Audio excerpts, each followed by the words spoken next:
khai thác bệnh sử và chúng ta phải khai thác bệnh sử trước là một phần để chúng ta có thể chẩn đoán xem là bệnh nhân nguyên nhân đau của bệnh nhân là từ đâu. This process takes time, but it helps you to prevent misdiagnosis. We have to ask a lot of things. You have to ask all of them. Like, for example, corrector of pain. Does the pain feel like? Cái quá trình này thì cái quá trình hỏi bệnh này thì nó rất là tốn thời gian, nhưng mà nó sẽ giúp cho chúng ta không bị chẩn đoán nhầm. Thì chúng ta phải hỏi rất nhiều thứ, chúng ta hỏi cái tính chất của cơn đau như thế nào. Đầu tiên hỏi tính chất của cái đau như thế nào. Sorry. Yes, because different type of pain patient will develop, or will report different type of character of pain. For example, TMD will say tight, aching, or pressing pain. While neuropathic pain, they will say burning, hot, or electric shock like, which is different. You need to ask them. Thì bởi vì là mỗi một cái kiểu đau, mỗi một cái nguyên nhân đau thì nó sẽ có một cái cảm giác đau khác nhau, một cái đặc trưng đau khác nhau. Ví dụ bệnh nhân mà bị rối loạn thái dương hàm thì thường là bệnh nhân cảm thấy căng tức, và cảm thấy như là căng khi mà bị ấn. Tuy nhiên thì bệnh nhân bị đau liên quan đến tổn thương thần kinh ấy, thì người ta hay có cảm giác là như cảm giác bỏng cháy hoặc cảm giác như điện giật. Yes, this is very important because a lot of words will be used in dental pain as well, like palpitis. Patient will say sharp shooting, and periodontitis they will say dull aching, which is similar to other type of pain. So you have to ask a lot of questions to make sure that this is not a dental origin pain. Các bạn thấy là những cái đau mà không có nguyên nhân đau nói chung thì có rất nhiều từ để có thể mô tả. Có thể là đau như là dao đâm, hoặc là đau như là súng bắn, hoặc là đau bỏng rát, đau như là điện giật. Thì tất cả những cái mô tả đau như vừa rồi thì đều không có liên quan gì đến do răng, không phải là nguyên nhân do răng. Yep. And this is you ask the patient to point where exactly the pain is. Problem with on the left on the left hand side, on the upper left, patient might come to you with toothache, but actually the original pain is actually TMD, but it's referred from the muscle to the tooth. Sau khi mà chúng ta hỏi cái đặc trưng của cơn đau thì chúng ta sẽ hỏi cái vị trí đau, thì bệnh nhân có thể chỉ cho chúng ta là bệnh nhân đau tại răng. Nhưng mà như cái hình ở phía bên trái và bên trên đây, chúng ta có thể thấy là bệnh nhân cảm giác đau ở răng, nhưng mà thực ra là bệnh nhân đau ở cơ, bởi đau từ cơ nó lan sang răng thôi. In order to tell different, you have to do a diagnostic nerve block. You have to do it. You can give a local injection to the tooth, and then patient will report that the pain is not goes away. So that means the original pain is somewhere else. Trong những trường hợp như thế này, chúng ta có thể chẩn đoán phân biệt bằng cách là chúng ta tiêm tê tại cái răng là bệnh nhân bảo đau. Nếu như chúng ta tiêm tê và bệnh nhân bảo là cái đau nó vẫn còn đó, thì chứng tỏ là cái nguồn đau nó không phải đến từ răng mà đến từ cái vùng khác. And in the same time, patient with musculoskeletal TMD, most of them will have pain at the other area in their body as well, which is this is a key point to differentiate them between TMD and neuropathic pain. Because patient on the lower right, he has neuropathic pain. The pain never spread outside an area of trigeminal nerve, which is the key difference. Và các bạn nhớ cho là có một cái key quan trọng để phân biệt giữa TMD và cái đau nguồn gốc thần kinh là TMD thì thường là đau lan, còn đau do nguyên nhân thần kinh thì sẽ không đau lan. Đau do nguyên nhân thần kinh thì nó chỉ khu trú ở cái vùng mà cái dây thần kinh đấy nó chi phối thôi, nó không bao giờ lan ra lan khác. And when patients come to you with orofacial pain, this is not just TMD. Some of them are suffering from sinusitis, headache, tension tie headache, migraine, or even neck pain. Và cũng có những trường hợp mà bệnh nhân đau viện bề mặt đến với chúng ta thì sẽ đau rất là nhiều vùng. Ví dụ là bệnh nhân có thể đau vùng xoang, đau cái vùng trán, đau như băng đô, đau cái vùng mà gọi là đau đầu băng đô, đau nửa đầu hoặc là đau cổ. Okay, so there are a lot of pain conditions that patients will present in your dental clinic in the form of toothache, but they don't have toothache, they have something else, right? Neuropathic pain, neurovascular pain, in some migraine patients it could spread to the tooth, headache, or some patient would refer from heart attack, or even some neuroforms, or even cancer. Thì bạn thấy là có rất nhiều cái mặt bệnh mà đến với nha sĩ của chúng ta, mặt bệnh đau mà đến với nha sĩ của chúng ta mà nguyên nhân không phải do răng. Họ có thể là có đau đầu, hoặc là cũng có thể là đau do gọi là nhồi máu cơ tim, hoặc đôi khi là đau do ung thư. This is a classic patient come with toothache, and actually when you're pressing on the muscle, the pain would felt spread when they have, for example, on the right hand side, they have temporalis pain, and you're pressing on temporalis muscle, and the pain just spread right to the tooth. Như là cái hình này thì đây là một ví dụ rất là điển hình, như là bệnh nhân có thể có đau ở cơ thái dương, nhưng mà khi chúng ta ấn cơ thái dương của bệnh nhân thì bệnh nhân lại nói là bệnh nhân đau răng. Because if you don't diagnose correctly, it's happening that you do root canal treatment of every single teeth. Because you can't tell the difference between muscle pain, muscle refer pain to the tooth. So you do percussion, most likely patient will feel pain, and you ended up doing the wrong treatment. Và nếu như chúng ta mà không có chẩn đoán đúng thì sẽ xảy ra cái tình trạng như thế này. Chúng ta gõ tất cả các răng và bệnh nhân bảo là bệnh nhân đau tất cả các răng, và chúng ta sẽ kết thúc bằng việc là chúng ta điều trị kỹ tất cả các răng.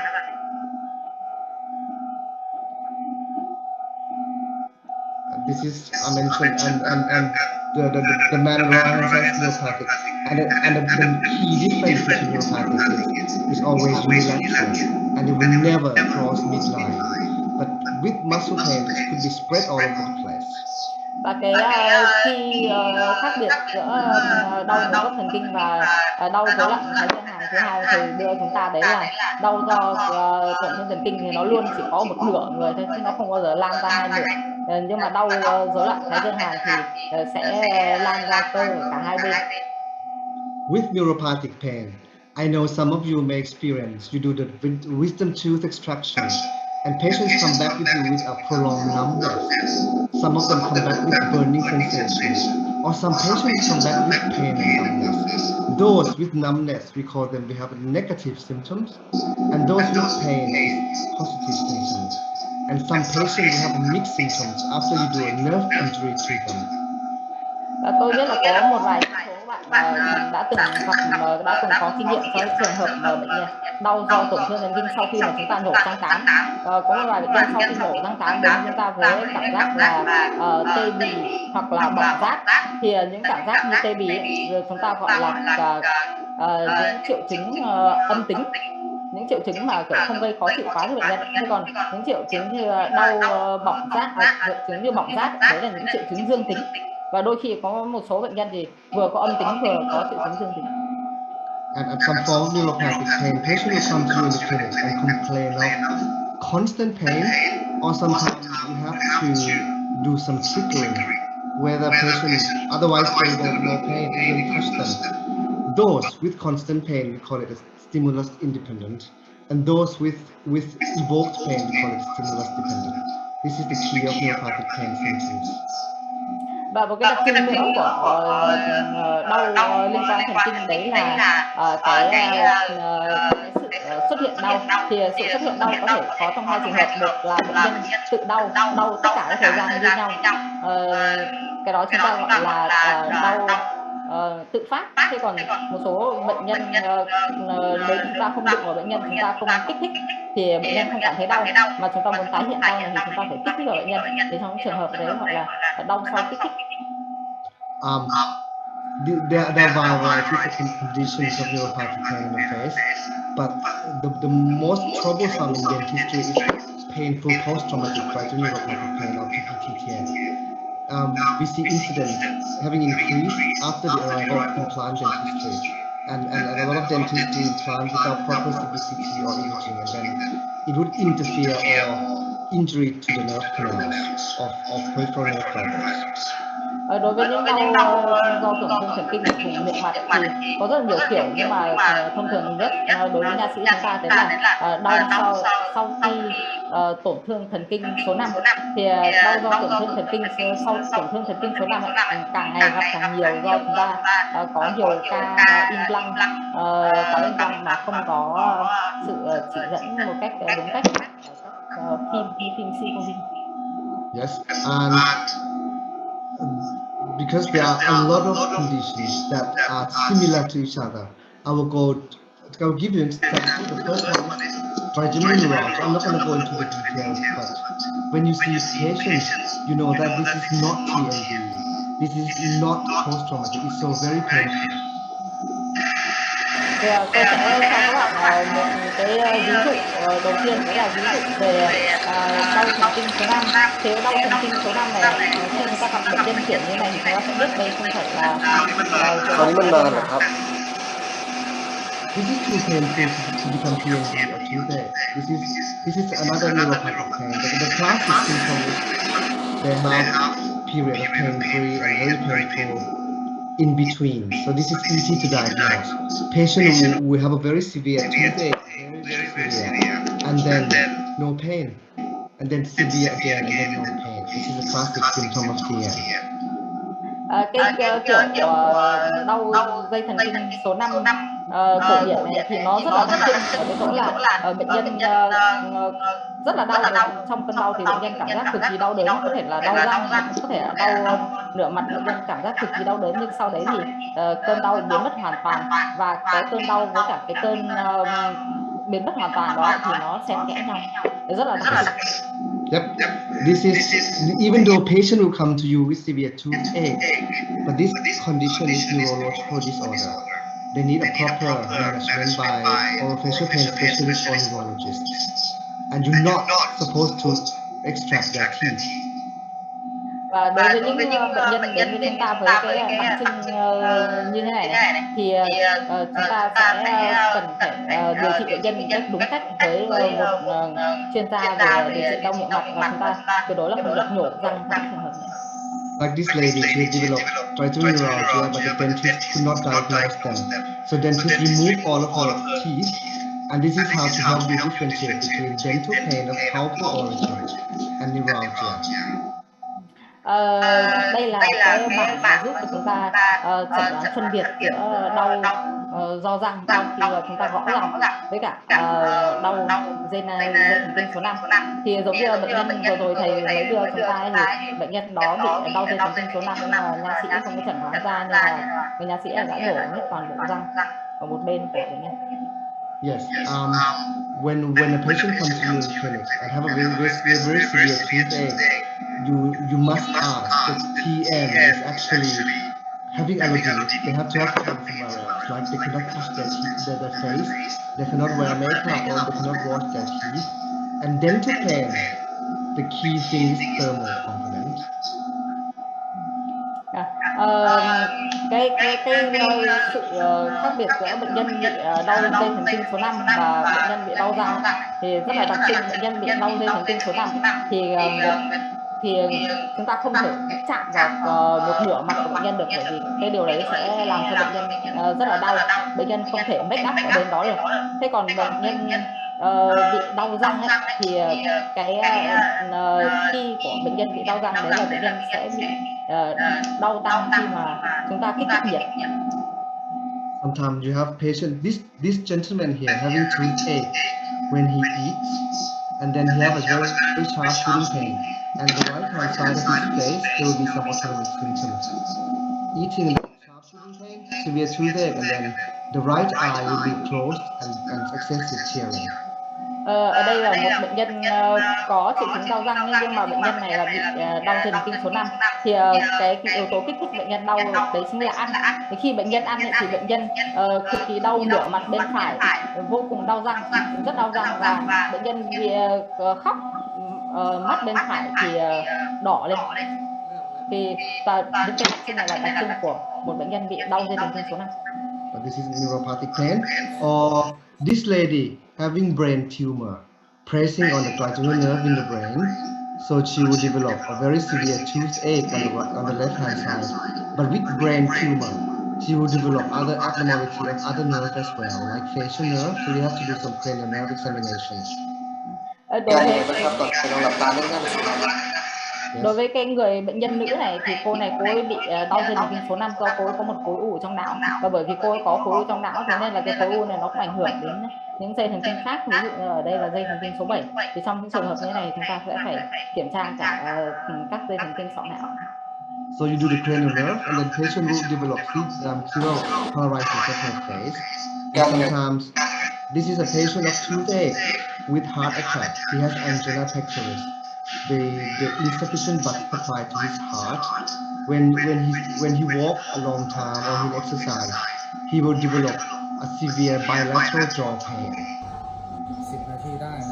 This is the video, so I'm gonna quickly. Sometimes this lady with migraine toothache, she develop a severe migraine on her right hand side of the right eyes, and then sometimes migraine would attack the upper teeth, and she will come to you with toothache. But actually she has migraine, not TMD or neuropathic pain, which is quite similar. Cái bệnh nhân nam lúc nãy mà thầy vừa chiếu chúng ta là bệnh nhân đấy bị đau liên quan đến những cơn nhồi máu cơ tim. Thì khi bệnh nhân lên cơn nhồi máu cơ tim, khi bệnh nhân đi bộ thì không có đủ máu để nuôi dưỡng, thế nên là bệnh nhân đã bị mỗi khi mà bệnh nhân bị lên cơn nhồi máu cơ tim thì bệnh nhân có cảm giác được cực kỳ đau ở cái vùng nửa mặt ở bên phải.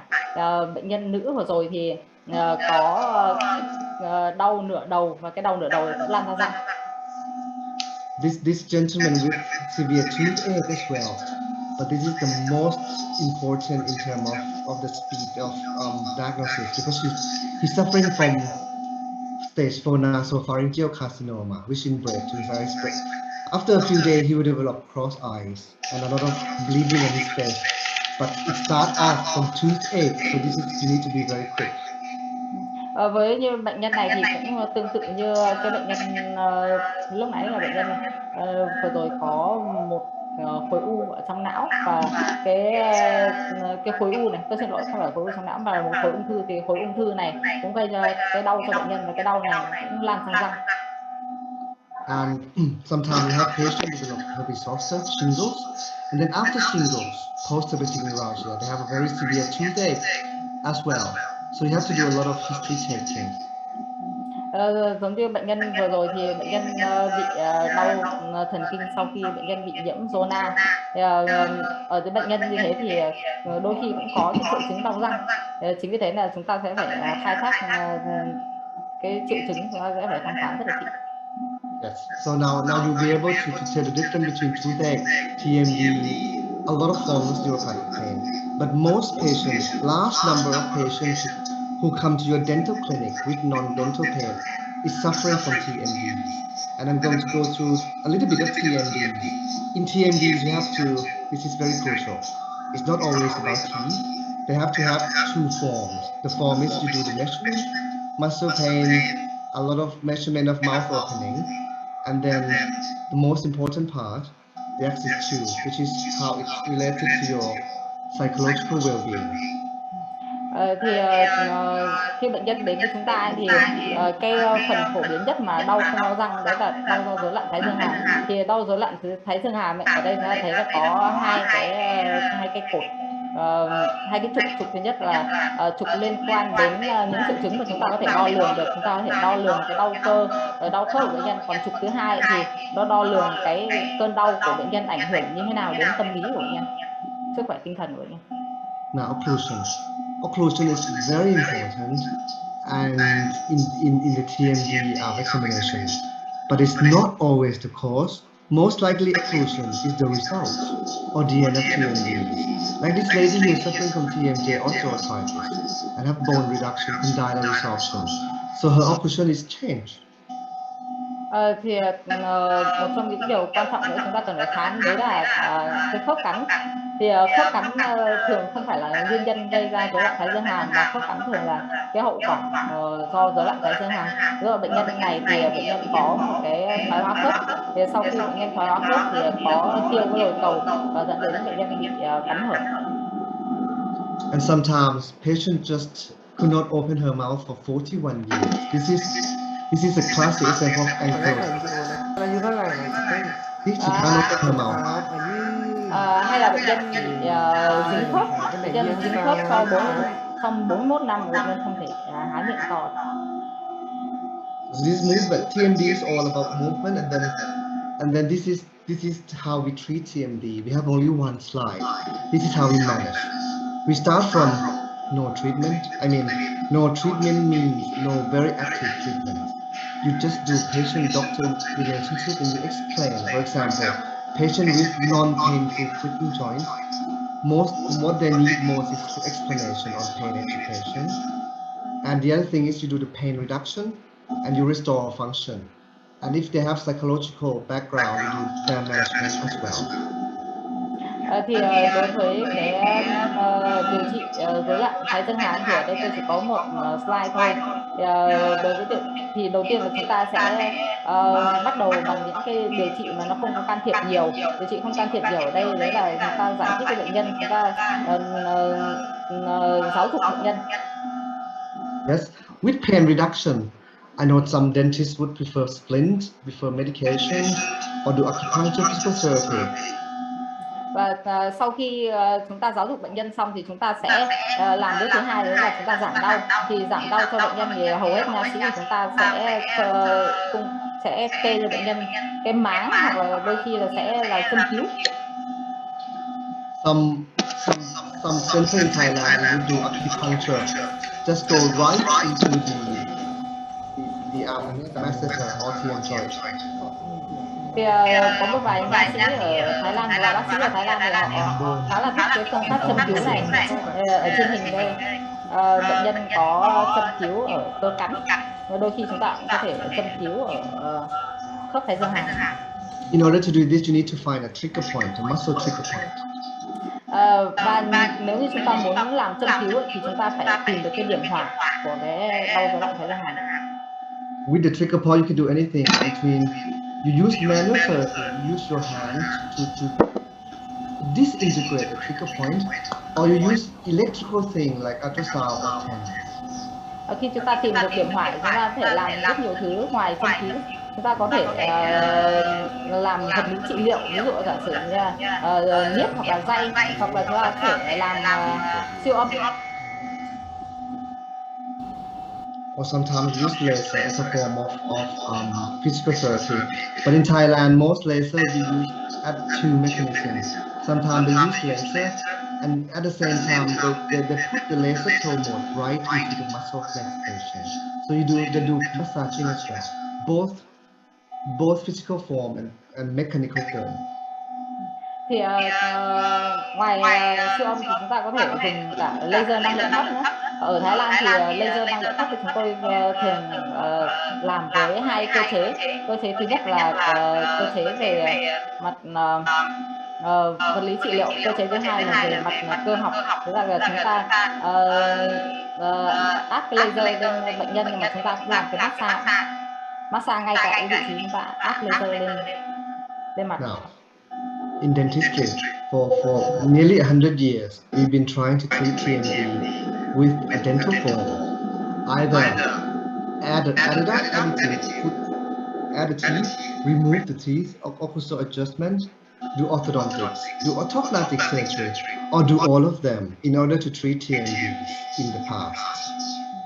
Và với điều trị rối loạn thái dương hàm thì chúng ta đã cố gắng điều trị theo cái hướng răng từ rất là lâu rồi. Chúng ta mài răng rồi chúng ta đắp răng lên, rồi chúng ta chỉnh nha, hoặc là phẫu thuật chỉnh hình xương, hoặc là làm tất cả các mọi việc. But at the moment, there's no insufficient evidence to support the use of occlusal adjustment. Now, you need to be careful when you do occlusal adjustment. We still do occlusal adjustment for TMD, but we mostly do occlusal adjustment in the artificial ones, like a very high spot in restorations or very high spot in orthodontics, in order to reduce discomfort rather than to treat TMDs. Tuy nhiên thì cho đến thời điểm hiện tại thì vẫn chưa có một cái bằng chứng thuyết phục nào về cái việc là mài chỉnh khớp cắn có thể điều trị rối loạn thái dương hàm. Hầu hết trong các trường hợp thì chúng ta mài chỉnh khớp cắn để chúng ta loại bỏ cái điểm cản trở cao ở điểm chạm cao ở miếng hàm và điểm chạm cao ở cái trục răng thôi, chứ không phải là để chữa rối loạn thái dương hàm. Yes, and I think one of the most popular tools to treat TMD in the world by dentistry is occlusal splint, which is no harm. This is good because if patients grinding their teeth at night and having report pain in the morning, most of them will most likely respond to splint, but you have to be very selective. Some patients report pain at the end of the day, not related to sleeping, or the patient who report pain that spread to other part of body. Those will unlikely to respond to splint. Và một biện pháp mà khá là phổ biến trong giới nha sĩ để điều trị rối loạn thái dương hàm đấy chính là máng. Thì máng tốt hơn, máng không có hại gì lắm. Và các bạn thấy là với những bệnh nhân mà bị rối loạn thái dương hàm liên quan đến miếng răng ấy, thì điều trị máng khá là tốt. Tuy nhiên thì bạn phải lựa chọn bệnh nhân khá là kỹ, bởi vì những bệnh nhân nói rằng là bệnh nhân bị đau vào cuối ngày, hoặc là bệnh nhân đau mà lan sang những vùng khác, thì những bệnh nhân kiểu như thế thì thường là không có đáp ứng với màng. Now, a lot of question has been asked, which is the best type of splint? The answer is there's no study, but the key thing is you must use a full cover splint, and it could might be hard or very soft, but the key thing is it has to be evenly contact and fully coverage to the teeth. Nếu bạn hỏi tôi rằng là cái loại máng nào tốt nhất thì hiện nay là không có câu trả lời thì máng nào là máng tốt nhất. Tuy nhiên thì nguyên tắc chung đấy là máng cần phải phủ tất cả bề mặt răng và phải có điểm chạm đều trên các răng hàm đối diện. And a lot of doctors in Thailand ask me, is the canine rise or the rump sometimes used in the anterior lower or the upper canine? It is very useful for splint. Again, there is no evidence, but from my experience, patient with canine rise and very hard fracture, it would reduce a bite mark on the splint, and it reduce time when we do follow-ups if you have canine rise. Và có rất là nhiều nha sĩ hỏi tôi rằng là làm máng thì có cần phải làm cái hướng dẫn răng nanh không, thì thực ra là cũng không có bằng chứng gì liên quan đến vấn đề này cả. Tuy nhiên thì với kinh nghiệm của riêng tôi thì với cái hướng dẫn răng nanh và trên bệnh nhân bị biến răng thì bệnh nhân đáp ứng khá là tốt. And again, the evidence is still mixed results. Like they found that splint it's effective in the short term, but in the short term you have a lot of treatment already, like medication, physical therapy or acupuncture. In the long term, there'll be no better or no difference. Những bằng chứng thì cho thấy rằng là những cái máng thì có hiệu quả trên bệnh nhân bị đau cấp tính. Tuy nhiên thì bạn thấy là đối với những bệnh nhân đau cấp tính thì có rất nhiều phương pháp điều trị cũng có hiệu quả, ví dụ như vật lý trị liệu chẳng hạn. Thế còn về mặt bệnh nhân bị đau mãn tính thì đến thời điểm hiện tại thì không có sự khác biệt với các phương pháp điều trị này, và cũng chưa có phương pháp điều trị gì để coi là hiệu quả một cách rõ rệt.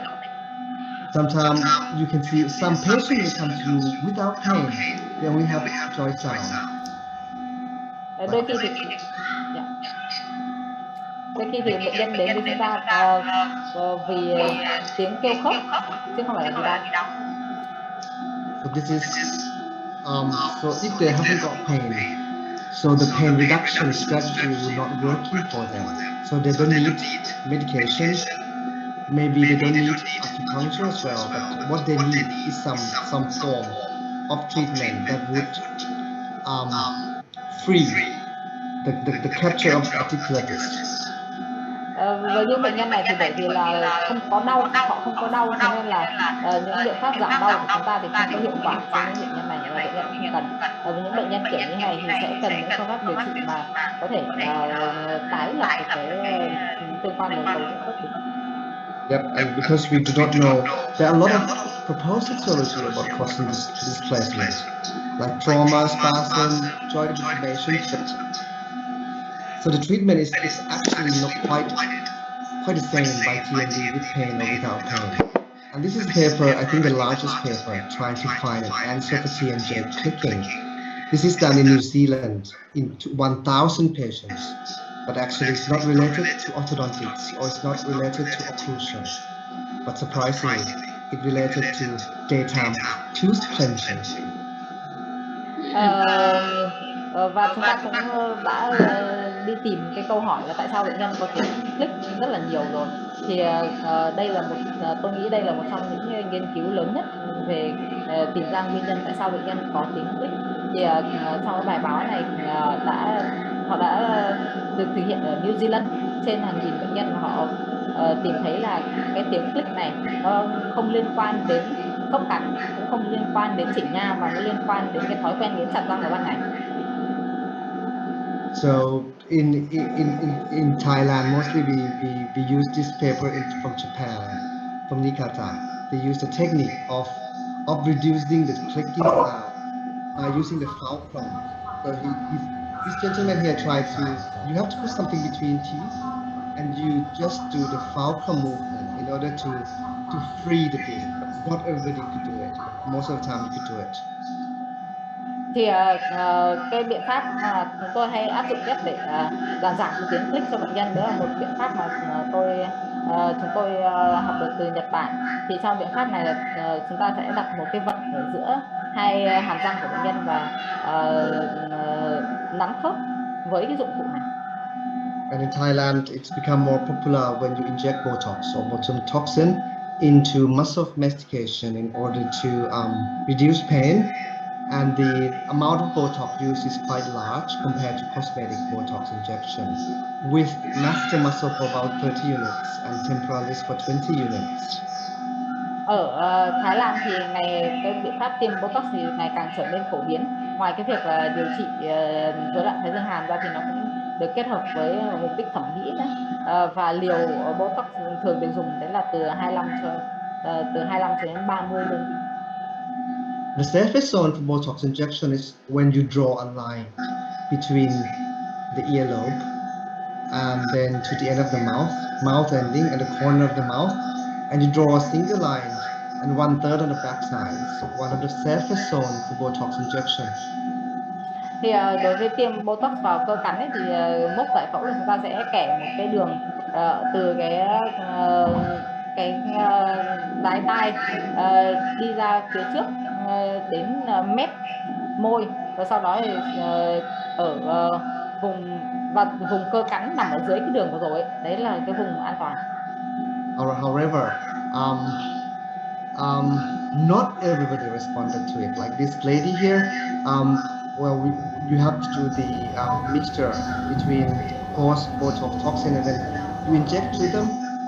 This is a lady with chronic TMD masseter pain, and her pain seemed to reduce for a short period of time, even though her face becomes slimmer. But then the pain is not always related to Botox injection, but it's most likely well controlled the first to follow up. Và một điều quan trọng nữa các bạn phải nhớ, khi chúng ta tiêm Botox thì không phải tất cả bệnh nhân đều đỡ đau đâu.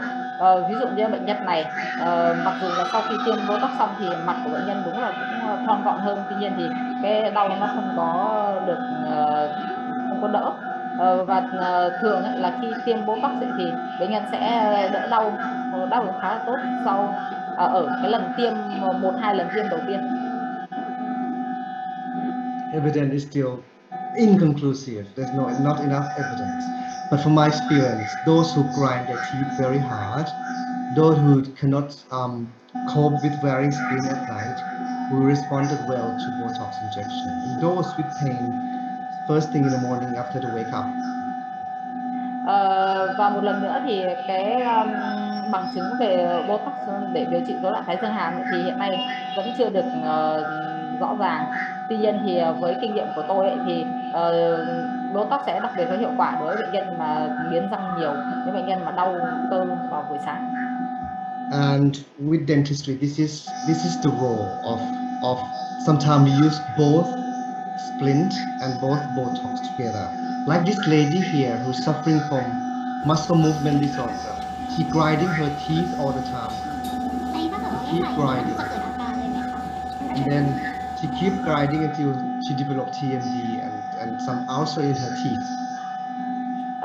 Ví dụ như bệnh nhân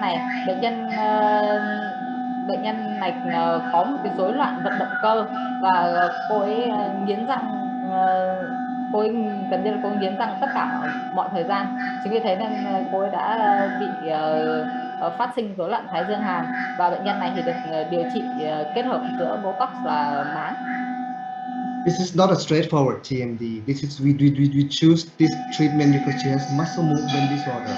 On the first visit, we gave her soft splint because these patients, if you apply something to their mouth at some spot, they will stop moving, and after 1 week after splint, all her lesion is gone.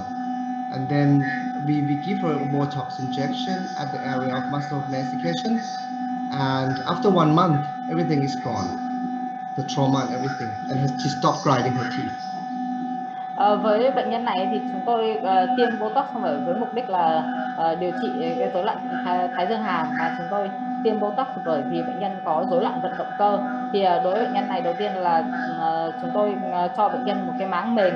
Thì với kiểu bệnh nhân như thế này thì chúng ta đặt bất cứ một cái máng nào trong miệng của bệnh nhân thì bệnh nhân cũng dừng lại cái việc nghiến răng.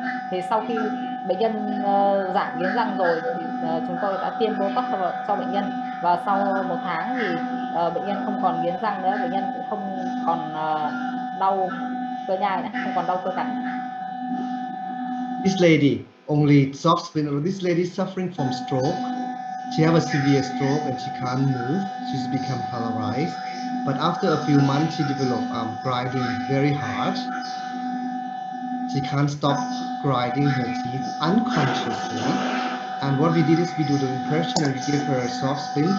And then when we insert soft splint, the movement has stopped.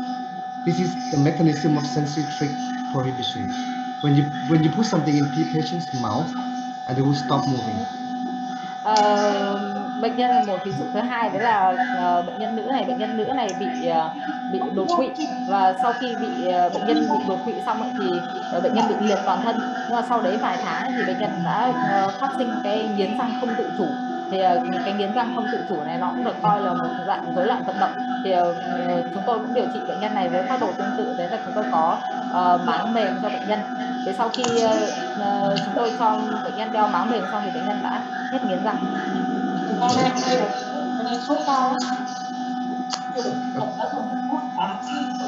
Okay, so that is when you diagnose TMD, muscle movement disorder in bruxism, you treated them.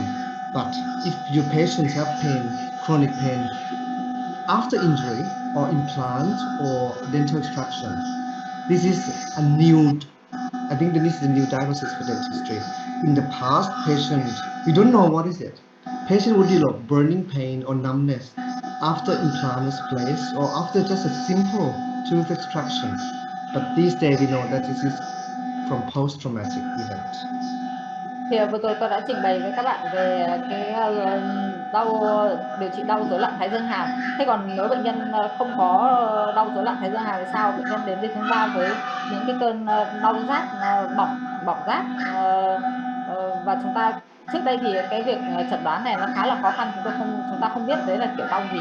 Tuy nhiên thì bây giờ chúng ta biết rồi, đấy là đau liên quan đến tổn thương thần kinh. This is classic example. This lady coming to you by numbness and pain after her premolar was removed, and then after extraction, she developed both pain and numbness. I would recommend you do the mapping on patient face. You taste sensory, you taste which area is numbness, which area is pain, and you draw on patient face and make them make their own selfie, or you do a photograph for the baseline. This lady here having a large area of numbness, and at the cross, at the dot, she developed pain. Thì ví dụ với bệnh nhân này chẳng hạn, thì bệnh nhân này sau khi bị nhổ cái răng tiền hàm răng hàm nhỏ thì bệnh nhân đã bị phát sinh cái triệu chứng là đau. Thì tôi khuyên các bạn là đối với những bệnh nhân vừa có đau và vừa có cảm giác tê bì ấy, thì các bạn nên vẽ một cái sơ đồ đau ở trên mặt bệnh nhân, điểm nào là điểm đau và điểm nào là điểm mà bệnh nhân cảm thấy tê bì. Thì đối với bệnh nhân này, cái điểm mà chúng tôi chấm ấy, đấy là điểm bệnh nhân cảm thấy đau. Yes, because you're doing that because you can do the change. This is 1 month. Above we treated them with nortriptyline and antidepressant, and then after 1 month, all the pain spot, the allodynic area is gone. But you can see here, we cannot treat numbness. Thì Numbness will be gone by itself, or vitamin B. thì đối với những bệnh nhân vừa có đau vừa có tê bì như thế này, thì sau khi chúng ta vẽ cái bản đồ đau ở trên mặt bệnh nhân xong thì chúng ta sẽ chụp hình lại để lấy đó làm dữ liệu trước khi chúng ta điều trị. Sau khi chúng ta điều trị thì ở đây các bạn có thể thấy là cái số điểm ấy, nó giảm xuống, nghĩa là số điểm đau giảm xuống. Tuy nhiên ấy, thì cái vùng mà bệnh nhân thấy tê bì thì vẫn không giảm xuống. Chúng ta không thể chúng ta chỉ có thể chữa đau chứ chúng ta không thể chữa cái tê bì được. Cái tê bì nó sẽ tự biến mất, hoặc là khi chúng ta điều trị với vitamin B. This is what causes. This is the paper in even 2005. Implant treatment in some papers 36%. Like 1/3 of patients who did an implant treatment would develop some form of numbness or some form of dysesthesia, but most of the time, third molar injury or post-endodontic treatment. Thì đây là một thống kê các nguyên nhân dẫn đến đau do tổn thương thần kinh. Đối với cắm implant thì có những thống kê mà nói rằng là sau khi cắm implant đến 36% bị đau do tổn thương thần kinh. Thế còn những nguyên nhân khác, ví dụ như nhổ răng tán thì cũng có. Now, there's still no paper on what, well, we assume that a lot of implant or a lot of endodontics, or in some cases just local anesthetic injection, and you inject right to the point of nerve teeth, and sometimes they would develop allodynic or numbness after that. Thì cái đau do tổn thương thần kinh gặp sau khi điều trị thủy ấy, thì chúng ta có thể chẩn đoán và cũng đôi khi cũng có thể điều trị bằng cách là chúng ta gây tê tại cái răng đau đó. Tuy nhiên thì có một số trường hợp sau khi do gây tê xong thì bệnh nhân lại bị tổn thương thần kinh thêm lần nữa và lại phát sinh đau. And you can see here, not just teeth, every organ in human body, when you give nerve injury, patients will develop chronic pain or numbness. Classic example, amputation or mastectomy. When you have breast cancer and you do mastectomy, most of them will develop burning pain or numbness in their breast. Thì ở đây các bạn thấy là cũng không phải chỉ có răng mới xuất hiện cái tình trạng là đau do tổn thương thần kinh như thế đâu, mà bất cứ cơ quan nào trên cơ thể chúng ta đều có thể bị phẫu thuật lồng ngực này, rồi phẫu thuật cắt cơ cắn cũng đều có thể sinh ra cái đau do tổn thương thần kinh. The important question is, can we predict who's going to develop chronic pain? Well, a lot of study has been looked into. Well, we do the same thing, right? We give dental extraction, we give local anesthetic agent every day, but only some of them develop chronic pain. So a lot of people look into, so who is at risk? We found that people at risk are women with the younger age, women who has not well controlled pain before, during, or after treatment, or women with a high psychological vulnerability. Thì một câu hỏi đặt ra là những đối tượng như thế nào thì dễ bị phát sinh cái đau do tổn thương thần kinh này. Thì những nghiên cứu đã chỉ ra rằng đối tượng một là phụ nữ này, thứ hai là tuổi còn trẻ này, thứ ba nữa là những bệnh nhân nữ mà không được kiểm soát đau tốt trước và sau khi điều trị, và những bệnh nhân nữ mà có cái nhạy cảm về mặt tâm lý thì là những người mà nguy cơ cao với cái tình trạng đau. This is diagnosis criteria. This is quite difficult because unlike trigeminal neuralgia or TMJ, this is a vague symptoms. Patient would come to you with more pain, no pain, a little bit of pain, or very severe pain. But the difficult one is they may develop pain 6 months after you do a nerve injury. For example, you did an implant placement, and then 6 months later she come back with burning tongue or with very severe pain at the area. Thì khác với cái đau do rối loạn thái dương hàm hay là đau do dây thần hay là đau dây 5 thì cái đau do tổn thương thần kinh số 5 nó khó chẩn đoán hơn, bởi vì cái triệu chứng của nó rất là tản mát. Bệnh nhân có thể đau một chút, có thể đau rất nhiều, có thể là không đau. Tuy nhiên cái điều mà làm cho chúng ta khó chẩn đoán nhất đấy là cái thời gian phát sinh cái cơn đau này.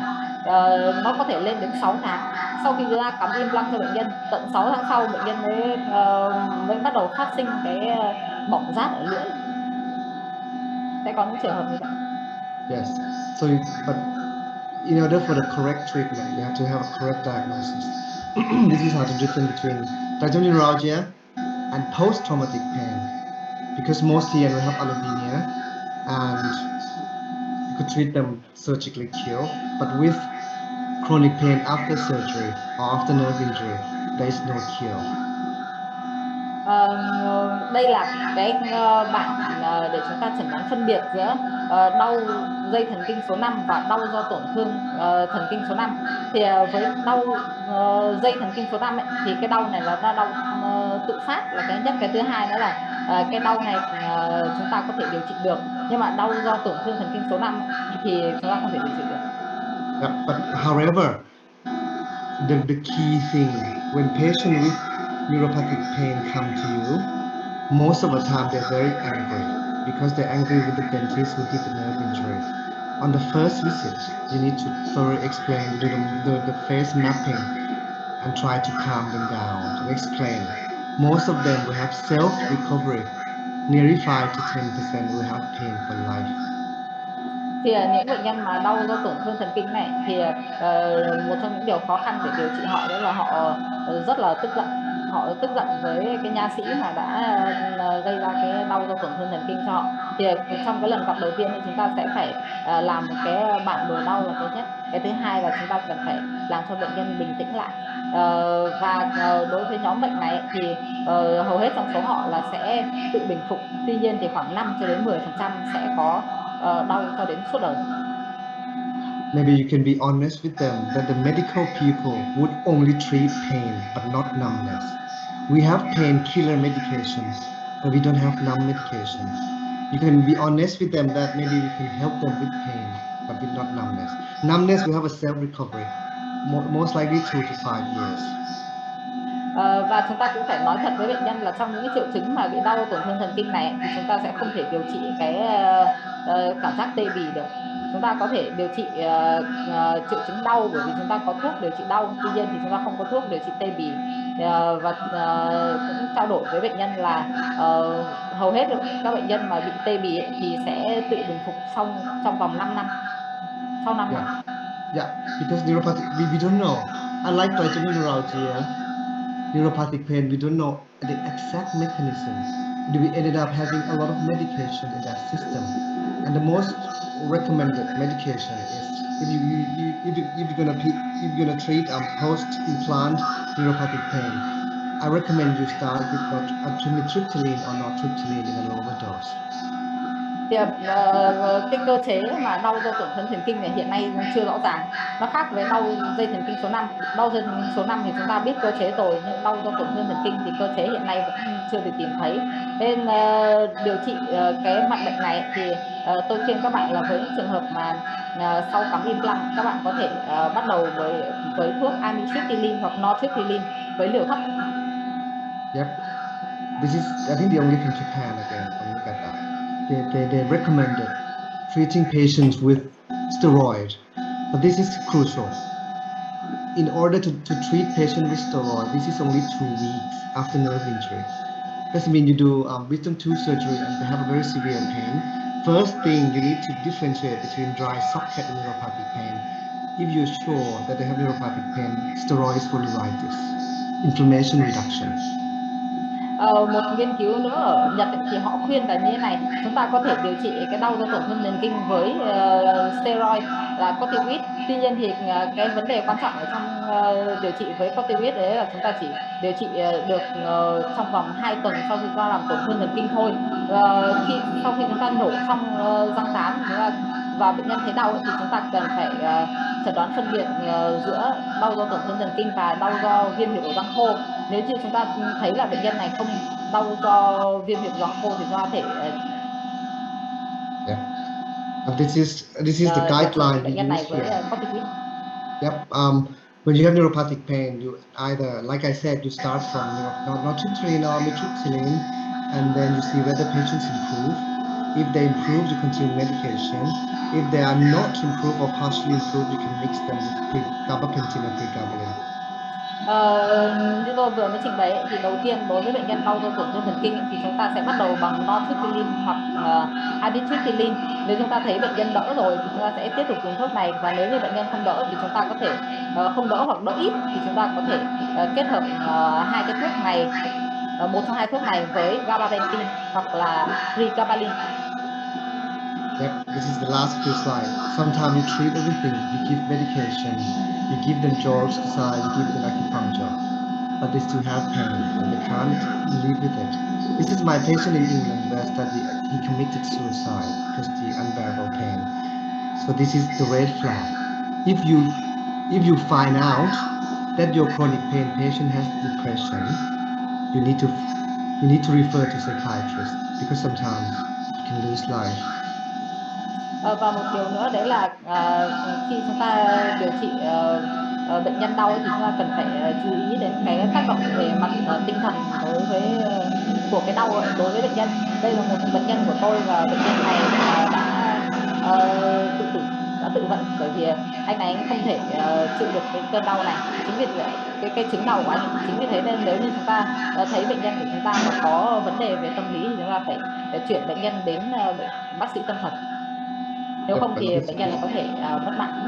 Because depression is quite common in our facial pain clinic. You see, this is a lot of clinic that treated chronic pain, but with dental clinic or facial pain one, the range of depression is one of the highest because a lot of us, even Asian people, face is the most important part. When your face has pain or disability, you become very depressed. Bạn có thể nhìn thấy trong cái thống kê này thì cái trầm cảm khá là phổ biến ở những bệnh nhân mà bị đau mãn tính.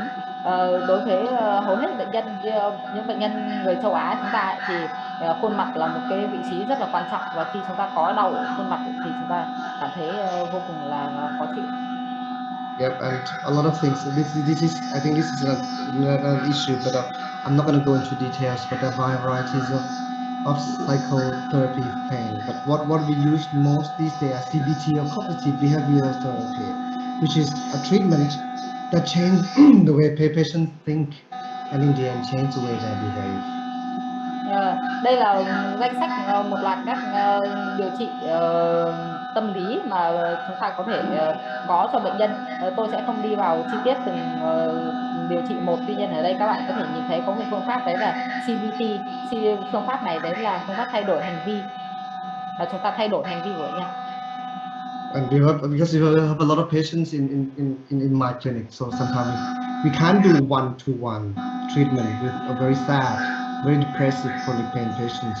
We found out that group therapy or family-based therapy help very quickly because they see a lot of suffer as well.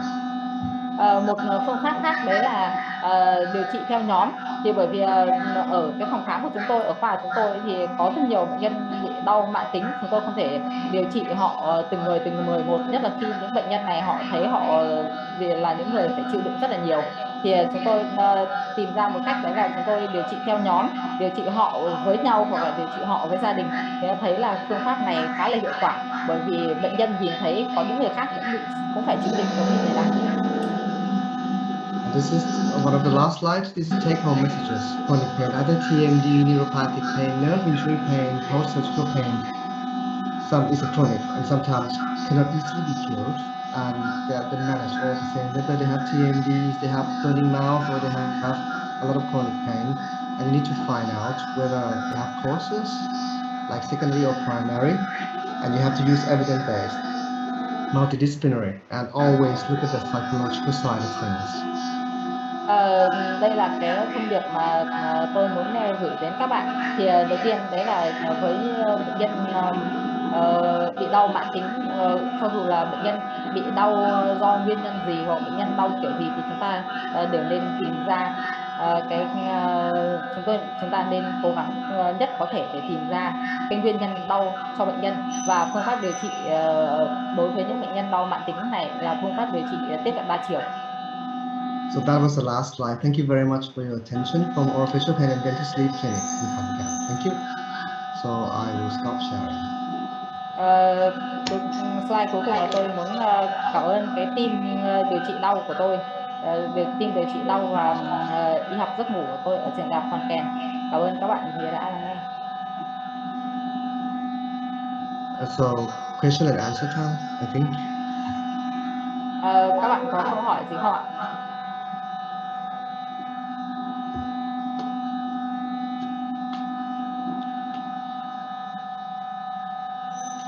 Can I be right back? 15 seconds. I pop to the. I'll be right back in 15 seconds. Giáo sư sẽ quay lại trong vòng 15 giây. Thì ở trên hình thì em có nhìn thấy có hai hội thảo viên muốn giơ tay phát biểu hỏi. Tôi thì nhìn thấy thầy Mai Đình Hưng, thầy rất là nhiệt tình, đúng là tấm gương, đúng không? Rất là cao tuổi, rất là uyên bác, nhưng mà thầy vẫn tiếp tục học, vẫn tiếp tục tìm hiểu. Rất là cảm ơn thầy.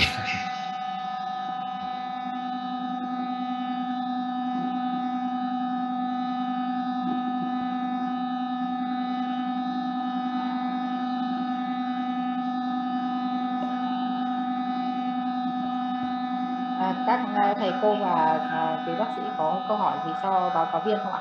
Thì mọi người có thể đánh vào ô chat để dạ. Người chuyển lại cho giáo sư ạ. chào thầy, cô Trà ơi, lát nữa cô Trà có nhờ hỏi giáo sư có thể chia sẻ thêm nhiều hơn về cái liệu pháp biofeedback trong cái điều trị có tái dương hàm không ạ? Thì cái này theo các nghiên cứu hiện nay trong cái kiểm soát hành vi thì cái việc mà sử dụng cái liệu pháp biofeedback này trong cái điều trị có tái dương hàm thì nó sẽ giúp cho duy trì được cái, nó gọi là hạn chế được cái tái phát rất là cao. Thì có thể nhờ thầy chia sẻ thêm cái phương pháp mà biofeedback đơn giản nhất là gì? Bác sĩ ở hàm mặt mình có thể làm được hay không, hay phải phối hợp với bác sĩ bên tâm thần? Cảm ơn cô.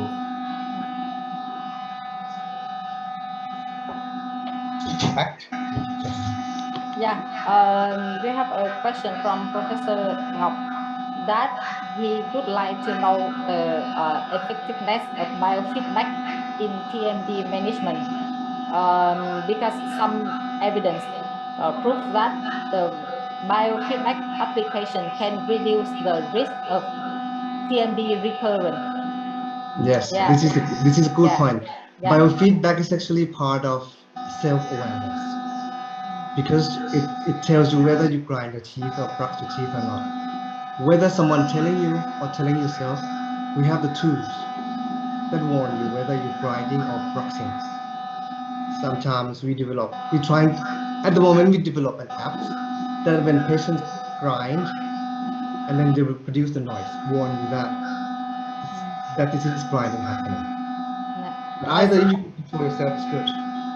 So whether our dentist, I mean like we as a dentist can use biofeedback for patient, or we have to refer patient to psychologist? Well, this is a good question again. If orofacial pain becomes specialty in Vietnam, you can do everything with your pain patients. But if not, you have to negotiate with dental and physical therapist people, where is the borderline. But if you're a specialist in pain, you can use everything to treat your pain patients. Thì với câu hỏi của giáo sư Ngọc thì giáo sư Jones có trả lời như sau. Thứ nhất là biofeedback đúng là rất là có hiệu quả trong cái giảm cái tái phát rối loạn thái dương hàm, bởi vì là biofeedback là một phần của của thay đổi hành vi. Ví dụ như bệnh nhân đau liên quan đến nghiến răng chẳng hạn, thì gần đây chúng ta có những cái công cụ để chúng ta phát hiện ra bệnh nhân có nghiến răng hay không. Thì khi chúng ta phát hiện ra như thế thì chúng ta sẽ nói với bệnh nhân, chúng ta sẽ thay đổi hành vi của bệnh nhân liên quan đến cái nghiến răng này. Và đối với biofeedback liên quan đến đau miệng mặt thì chúng ta là những bác sĩ điều trị đau miệng mặt thì chúng ta có thể áp dụng mọi phương pháp kể cả biofeedback. Thế còn nếu như bệnh nhân có đau vùng khác thì tất nhiên là chúng ta sẽ phải hội chẩn với những chuyên khoa khác.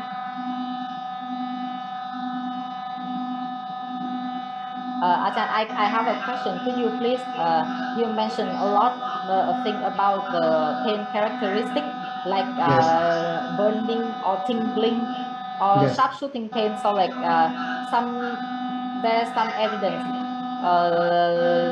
or some guideline suggest the different medication for different type of pain. So Oh could you yes, please I just clarify deleted for us? Normally we have that slide, but yeah, that's a good point. This is a good question. Sometimes you don't know the diagnosis yet, but you'll be able to ask patients what their pain feel like. And if their answer is, I have a very sharp shooting, electric shock like, these symptoms is responded very well to sodium channel blocker. Maybe start from just local anesthetic, lidocaine. You inject lidocaine, sharp shooting will disappear. But most of them, if they have chronic pains, you must prescribe sodium channel blocker, like carbamazepine, oxcarbazepine. But be careful, Vietnamese and Thai, we have to have a genetic screening first. Second, if they have burning, dull, aching pain, the best medication would be amitriptyline or triptyline, or gabapentin or pregabalin. Thì em có một câu hỏi gửi đến giáo sư là liên quan đến cái loại đau ạ, thì có một vài nghiên cứu lâm sàng họ chỉ ra rằng là cái loại đau, cảm giác đau nó liên quan đến, nó sẽ khác nhau với cái việc dùng thuốc, chỉ định thuốc. Thì giáo sư có trả lời là đúng là như vậy. Đôi khi chúng ta sẽ không tìm được cái nguyên nhân gây đau đâu, mà chúng ta sẽ điều trị dựa theo triệu chứng. Thì ví dụ bệnh nhân mà có những triệu chứng như là đau chói, đau như súng bắn, thì chúng ta thường là dùng các loại thuốc chặn kênh natri, ví dụ như carbamazepine chẳng hạn, hoặc là oxcarbazepine. Tuy nhiên thì với các loại thuốc này chúng ta phải test cái nguy cơ dị ứng với carbamazepine của bệnh nhân trước. Thế còn bệnh nhân mà có cảm giác như bỏng rát hoặc là đau dạng tê bì, hoặc tôi xin lỗi, không phải tê bì, đau bỏng rát hoặc là đau như dạng kiến cắn, thì chúng ta sẽ dùng những loại thuốc chặn kênh canxi, ví dụ như là gabapentin hoặc pregabalin.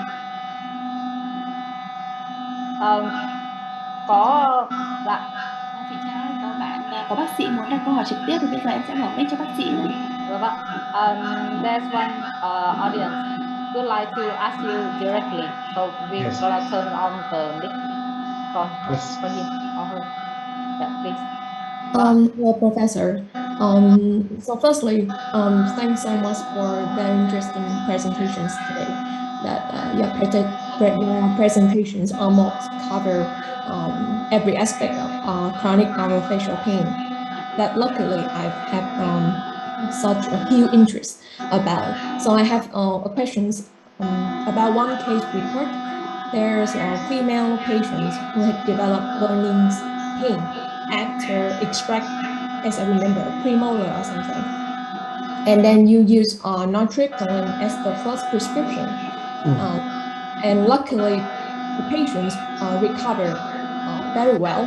But as far as I know, that nortriptyline and amitriptyline is actually a kind of antidepressants, right? So it's not like recommended for neuropathic pain. It's because the pain relief mechanism is on the depression relief mechanism.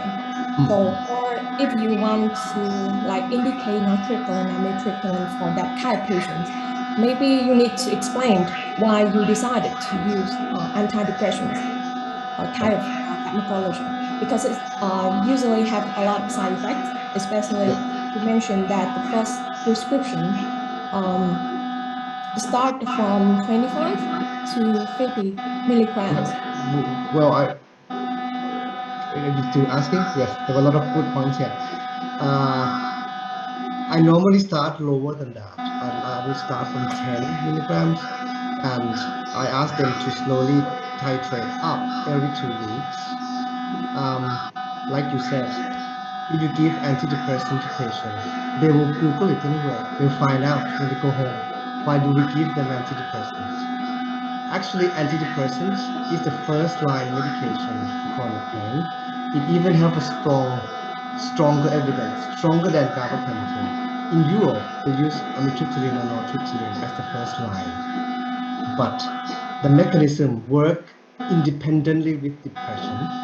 With depression, you have to use a very high dose, and you have to use it with other antipsychotic medications. But with pain, you use very small dose. I quite like it because after a long time, if they respond to amitriptyline or nortriptyline, their condition is quite stable.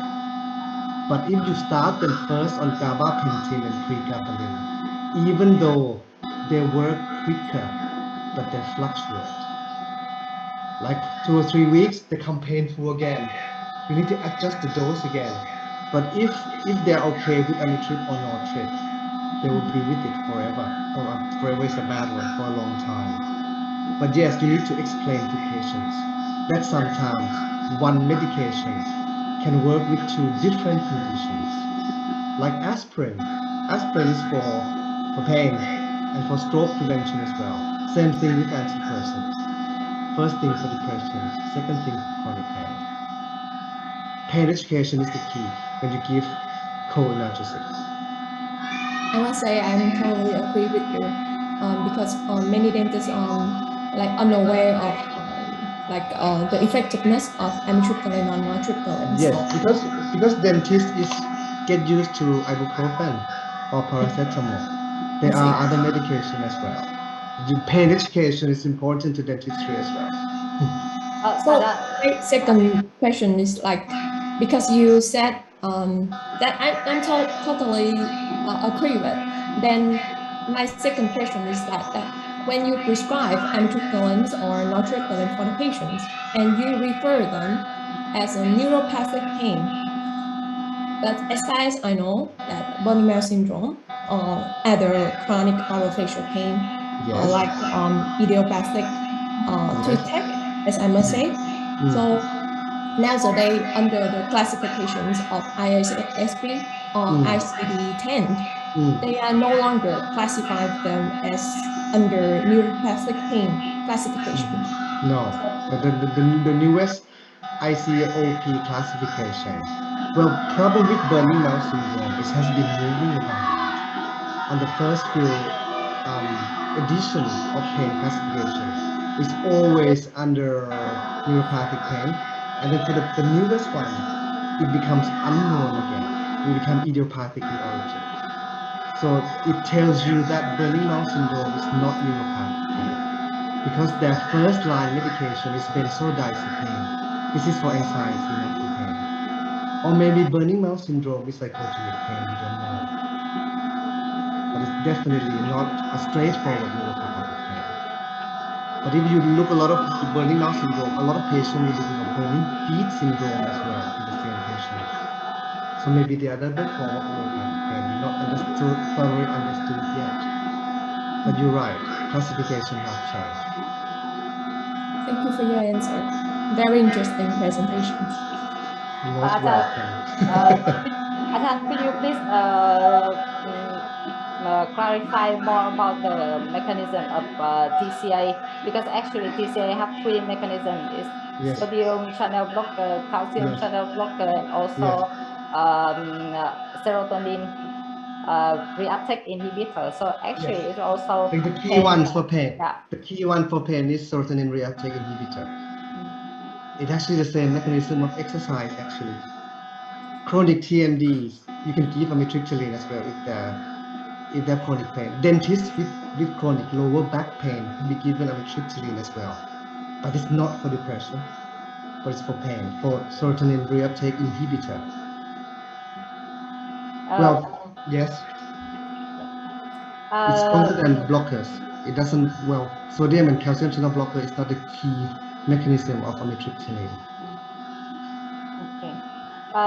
Vâng, thì câu hỏi của bác sĩ Trang Tử thì rất là dài, nhưng mà bác sĩ Trà xin dịch tóm tắt lại như sau ạ. Thì bác sĩ Trang có đọc một cây lâm sàng và có muốn hỏi giáo sư về việc là trong cây lâm sàng đó thì bệnh nhân bị đau do tổn thương thần kinh, và người bác sĩ đã kê thuốc giảm đau, thuốc chống trầm cảm 3 vòng là amitriptyline và nortriptyline.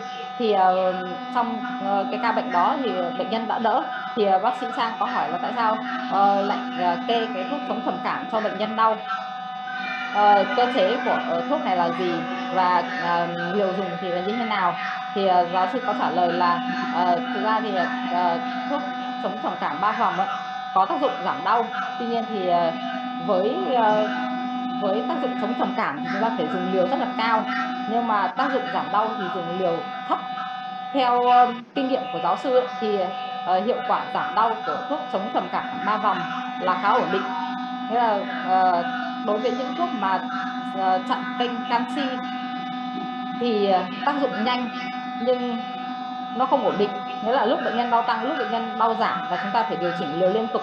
Thế còn thuốc chống trầm cảm 3 vòng ấy, thì một khi bệnh nhân đỡ thì chúng ta cứ duy trì cái liều như vậy thôi. Cơ chế của thuốc chống trầm cảm 3 vòng giảm đau đấy là nó có 3 cơ chế. Cơ chế thứ nhất và quan trọng nhất đấy chính là chặn tái hấp thu serotonin. Cái cơ chế chặn tái hấp thu serotonin này thì có thể giúp cho chúng ta kê giảm đau cho mọi loại đau. Ví dụ bệnh nhân đau lưng thì cũng có thể kê cái thuốc này được, chứ không phải là chỉ có đau do tổn thương thần kinh. Thì đây là cơ chế quan trọng nhất. Ngoài ra thì nó có 2 cơ chế bổ sung nữa, đấy là chặn kênh canxi và chặn kênh natri. Thuốc này thì có khá là nhiều tác dụng phụ. Thế còn câu hỏi thứ hai của bác sĩ Trang ấy, đấy là về burning mouth syndrome, là hội chứng đau bỏng rát miệng. Thì hội chứng đau bỏng rát miệng này thì gần đây thì không được xếp vào nhóm đau do tổn thương thần kinh rồi. Thế vì sao mà vẫn có thể kê thuốc giảm đau được? Thì giáo sư có trả lời là thực ra cái hội chứng đau do bỏng rát miệng thì phân loại của nó thì nó khá là thay đổi. 5 thì nó thuộc đau do tổn thương thần kinh, 5 thì nó không thuộc. Và với phân loại mới nhất của tổ chức đau miệng tổ chức đau thế giới ấy, thì cái burning mouth syndrome này nó không còn nằm trong nhóm đau do tổn thương thần kinh nữa, mà là nó thuộc cái nhóm là đau tự phát. Thì cái chỉ định hàng đầu cho burning mouth syndrome là benzodiazepine. Tuy nhiên thì rõ ràng là chúng ta thấy là bởi vì cơ chế của burning mouth syndrome hiện nay chưa được rõ ràng, thế nên là chúng ta cứ dùng thuốc theo khuyến cáo vậy. Các bác sĩ có câu hỏi nào không ạ? Không thì bác sĩ Trà xin phép được dịch một câu hỏi trong chat box.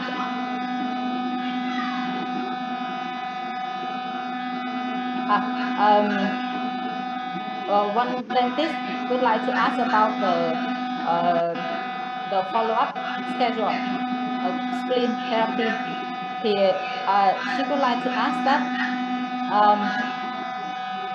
one criterion of spleen therapy is that the equal contact between spleen and the opposite dental arch. So how long is the first checkup, and when the patient come again, we have to check the spleen and do the occlusal adjustment on the spleen. How to do occlusal adjustment on the spleen, and how long we have to do checkup. Well, it depends actually. For my clinic, after we give delivery to spleen, we ask to see them again in 2 weeks time, and then there'll be a month time. It depends on, you're right. On the first visit, the splint will act as the diagnostic tool, whether to come back with more bite mark on it or even less mark on it. It becomes a diagnostic tool. And you need to think whether this splint is used for TMD or the splint is used for bruxism without TMD. They're two different conditions. And maybe determine the follow-up time as well. With bruxism alone without any pain, it could be longer in the interval, like every month, every 3 months, and you can stop them when they no longer bite marks on it. But most patients with severe bruxism will stay on it for a long time.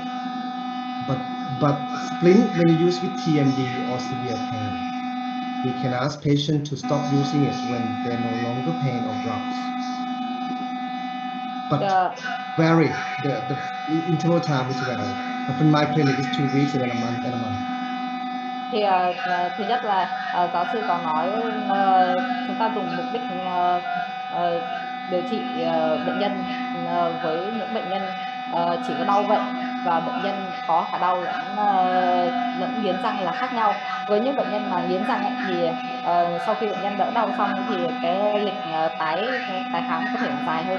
Thế còn với những bệnh nhân đau ấy, thì lúc đầu chúng ta sẽ bắt đầu từ 2 tuần. Ở phòng khám của thầy thì sẽ là bệnh nhân đến tái khám 2 tuần và sau đó là từng tháng một.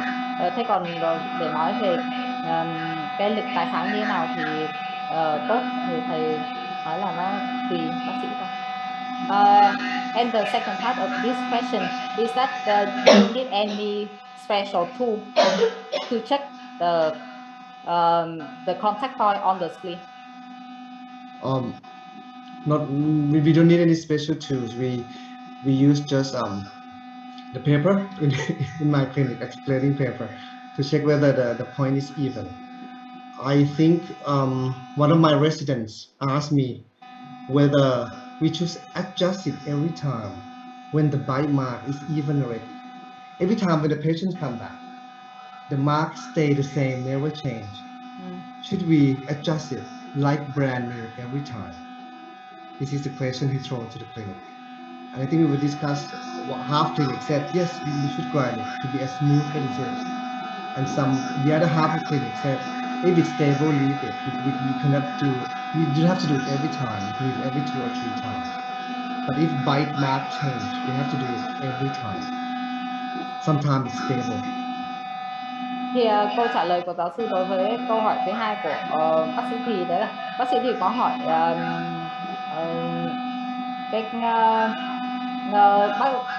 giáo sư có dùng cái công cụ đặc biệt nào để kiểm tra cái điểm chạm ở trên máng không? Thì giáo sư nói là không, chúng tôi chỉ có dùng cái giấy cắn thôi. Thế có một phần nữa đối với cái điểm chạm ở trên máng, đấy là đôi khi điểm chạm trên máng thay đổi và đôi khi thì nó ổn định. Thì khi điểm chạm trên máng thay đổi thì chúng ta bắt buộc phải mài chỉnh nó. Thế còn nếu điểm chạm ổn định thì chúng ta có thể mài chỉnh hoặc có thể không mài chỉnh.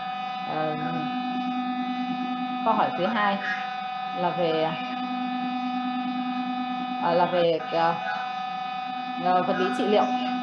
Đấy là đối với đau do lợn năng thái dương hàm, bệnh nhân có đau cơ thì hiện nay có thể sử dụng laser hoặc TENS để giảm đau và giãn cơ. Bên cạnh đó cũng có quan điểm sử dụng Botox. Giáo sư có thể chia sẻ kinh nghiệm khi nào thì dùng Botox, khi nào thì dùng laser hay TENS.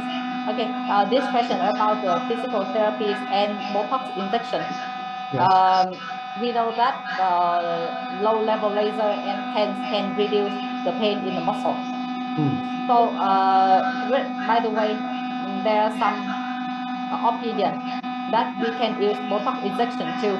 So could you please share your opinion and also your experience about the indication for Botox injection and laser and TENS? Botox first then, because Botox is stand out. Botox is a chemical. You only inject to their face if they have clear history of bruxing or grinding. Because without a doubt, Botox would stop muscle. It paralyzes muscle. It stops them to grind their teeth temporarily, like a week or 2 after you give Botox injection. They stop grinding, but the side effect would be they lost power to chew as well. This is both. I think most patients with complaint of drugs a lot or crying a lot would responded well to Botox. But with pain, we need to explain to them before injection. Pain is not related always to dosage we give, but the strength of grinding or power of muscle medication will reduce markedly after Botox. And the second part of the question, physical therapy. Physical therapy for TMD have only two concepts. The first concept, using hand, manual therapy, using either your hand or using physical therapist's hand in order to do TM joint release or fascial release TM joint mobilization. The second concept is using fancy electrical tools.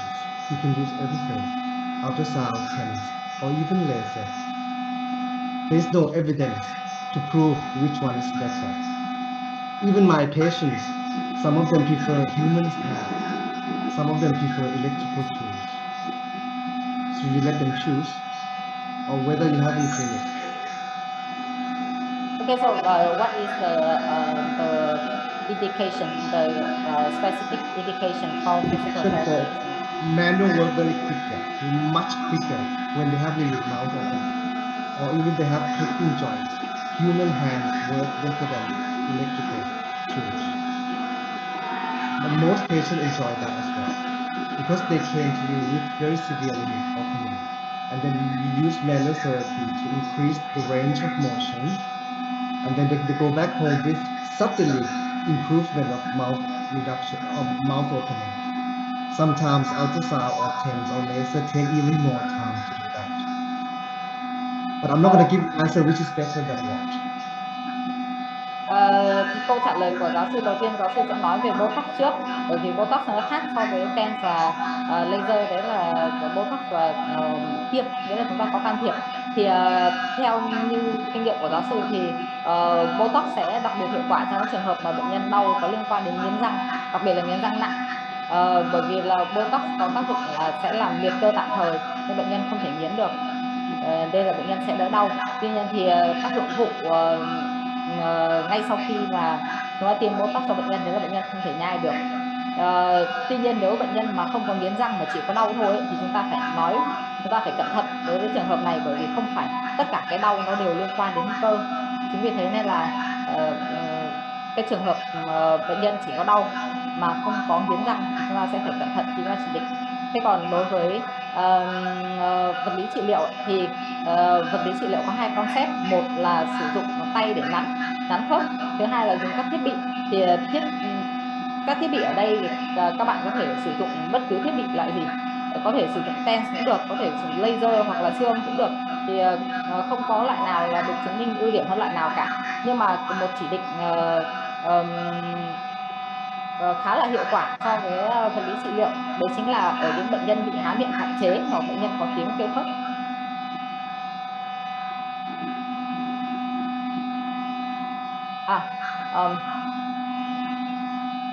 Một câu hỏi khác đấy là với các rối loạn thái dương hàm gây ra với tổn thương ở khớp cắn, vậy phải điều chỉnh vị trí lồi cầu về đúng vị trí trước, sau đó phục hồi khớp cắn để các răng chạm khớp nhau bằng phục hình toàn hàm, bằng chỉnh hình xương sau một thời gian điều trị rối loạn thái dương hàm, đúng không ạ? Vậy thời gian điều trị rối loạn thái dương hàm thường là bao lâu và những trường hợp như thế nào thì cần chỉ định phẫu thuật phối hợp như nội soi khớp? Hình ảnh nào trên phim X-quang hay cộng hưởng từ cho thấy đấy là cho thấy đó là chỉ định phải kết hợp với phẫu thuật nội soi khớp. Thì câu hỏi này hơi dài, em xin phép mà dịch theo từng phần đó ạ. Thứ nhất là phần điều trị chỉnh lồi cầu về đúng vị trí. Okay, one question about the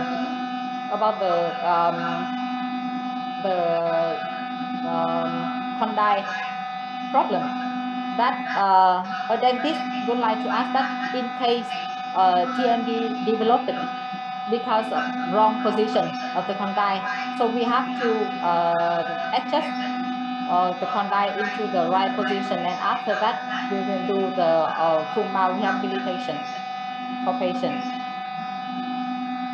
And we can do full mouth rehabilitation, or we can do the orthodontic surgery or orthodontic treatment.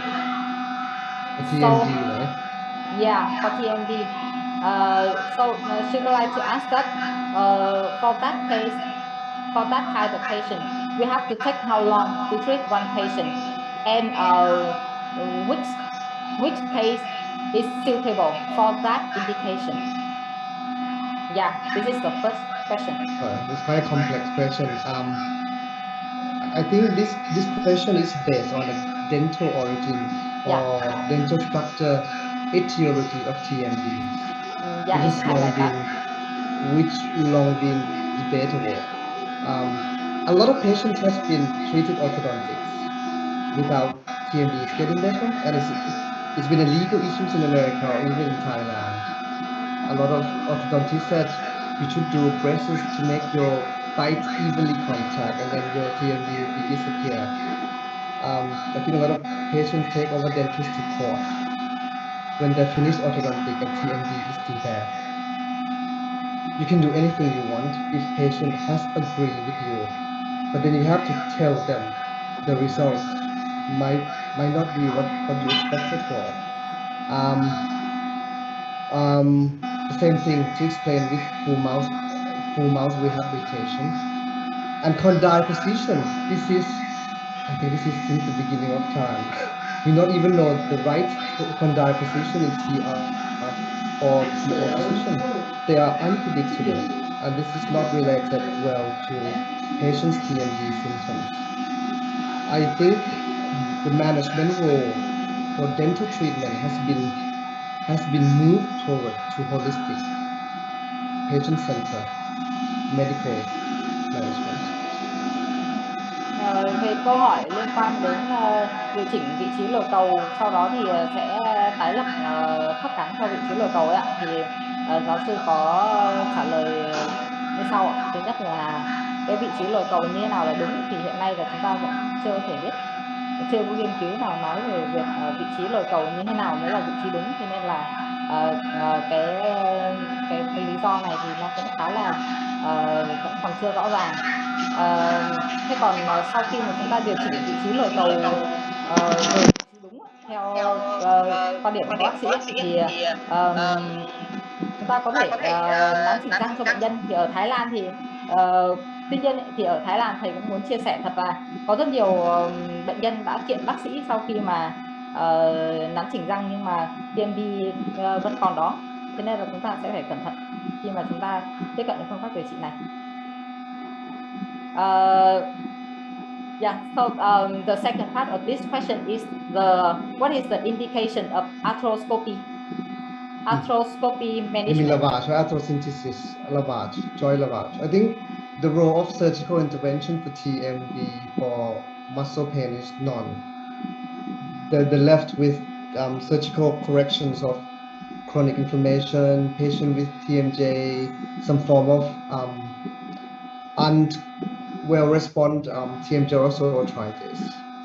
Or lavage is washing or flushing the joint in order to wash out the inflammatory mediators, chronic inflammation of the joints.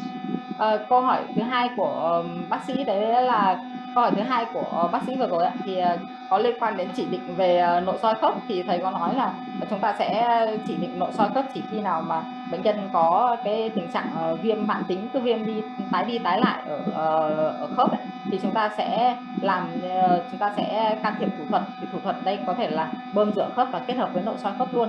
Thế còn nếu bệnh nhân mà chỉ có đau cơ vậy thì chúng ta sẽ không có làm gì liên quan đến nội soi khớp cả. The next question about the risk of TNP development. The dentist would like to ask that what is the most vulnerable position for implant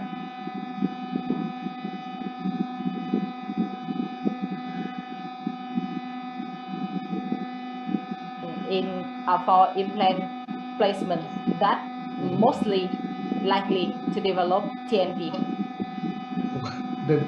I think there's no paper. What is the position? I think if you look up Tara Renton publication from England, she just stated clearly that you need to prepare patients and don't go near the nerve. You have to have some space between the ending of your implant and the nerve canals. And if patients develop symptoms right after you do implant, you can remove them only the first few weeks or 2 weeks. If you wait longer than few months, you don't have to remove it. Even more traumatic. So if you do implant placement and patient develop numbness, most of them develop numbness.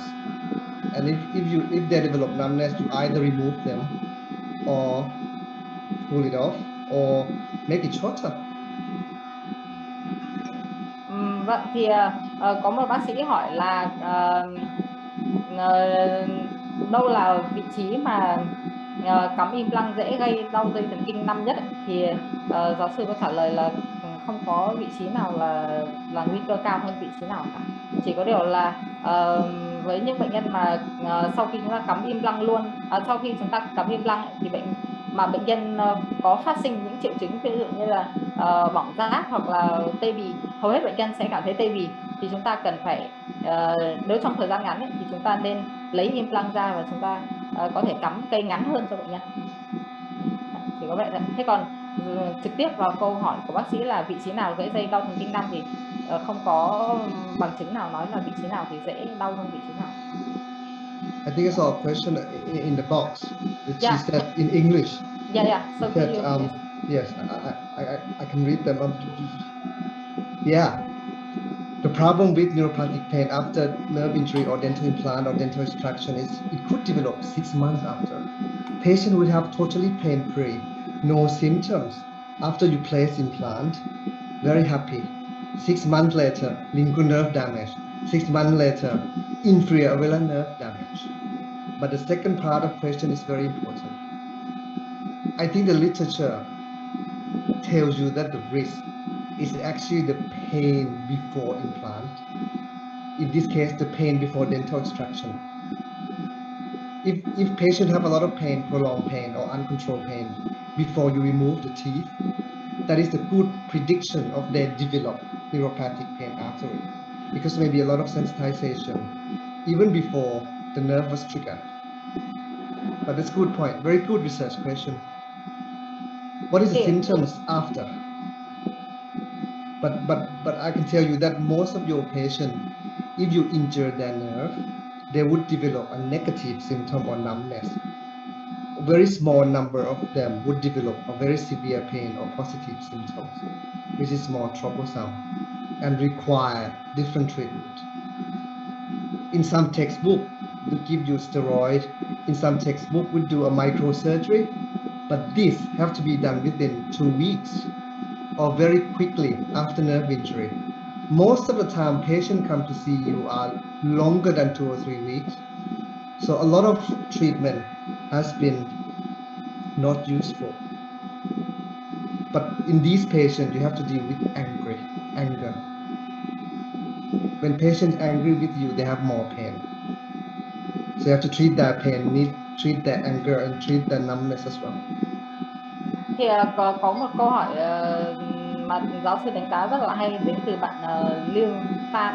Bạn này chắc là người nước ngoài. Thì bạn có hỏi là lúc nãy trong bài giảng của giáo sư thì giáo sư nói là đau do tổn thương thần kinh thậm chí có thể phát sinh sau 6 tháng sau khi thực hiện thủ thuật. Vậy thì cái nào là đâu là cái yếu tố để chúng ta dự đoán được bệnh nhân nào dễ bị phát sinh cái đau do tổn thương thần kinh? Thì giáo sư có nói là cái đau trước khi chúng ta điều trị sẽ là yếu tố dự đoán tốt.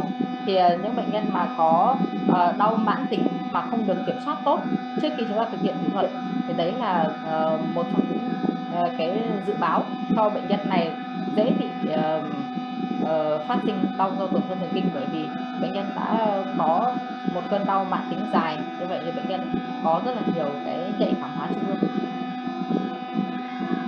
Thế có một câu hỏi khác là về má cũng như như các biện pháp giảm đau chủ yếu hiệu quả với đau cấp tính mà ít hiệu quả với đau mãn tính. Về trường hợp bệnh nhân đau mãn tính dài ngày The thì mình making cần phải giảm đau Asian bằng cách nào? America. There's one question about the acute pain and chronic pain. You mentioned a lot about the acute pain management can be pretty effective, but about the chronic pain management, maybe the prediction is not so positive.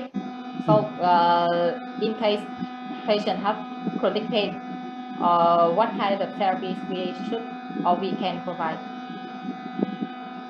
Yes, acute pain is easy. Most of the time it would resolve, or sometimes it's responded well to just NSAID or paracetamol or ibuprofen.